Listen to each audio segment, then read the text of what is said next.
બનાસકાંઠાના મુડેઠા ગામમાં રાધુજી અને માધુજી નામના બે બળવાન દરબારો રહેતા હતા. એમને હીરુ અને નીરુ નામની બે દીકરીઓ હતી. દીકરીઓના લગ્ન નક્કી થયા ત્યારે દરબારોએ નક્કી કર્યું કે કરિયાવરમાં ગાયો નહીં પણ સૌથી રૂપાળી સાંઢો જ આપવી છે. તેમણે રબારીઓને પૂછ્યું.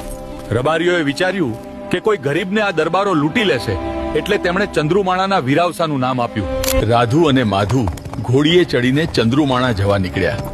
રસ્તામાં અડિયા ગામે એક જોગીના મઢમાં રાત રોકાયા. જોગીએ ઘોડીઓને બાજરી નાખી પણ ઘોડીઓ ખાતી નથી. જોગી બોલ્યા, તમારા પેટમાં પાપ છે, સિકોતરના ગામ જવાનું માંડી વાળો. પણ દરબારો અભિમાનમાં બોલ્યા, જો એની સિકોતર જબરી હશે તો અમારો મુડેઠાનો હનુમાન પણ કાંઈ ઓછો નથી. ચંદ્રુમાણા પહોંચી ગોવાળ સુખદેવને મારીને લોખંડની સાંકળોથી બાંધેલી વીરાવસાની સાંઢો તેમણે બળજબરીથી ચોરી લીધી. રસ્તામાં લુહાર પાસે જઈને કટાર બતાવી સાંકળો તોડાવી. લહારે કહ્યું,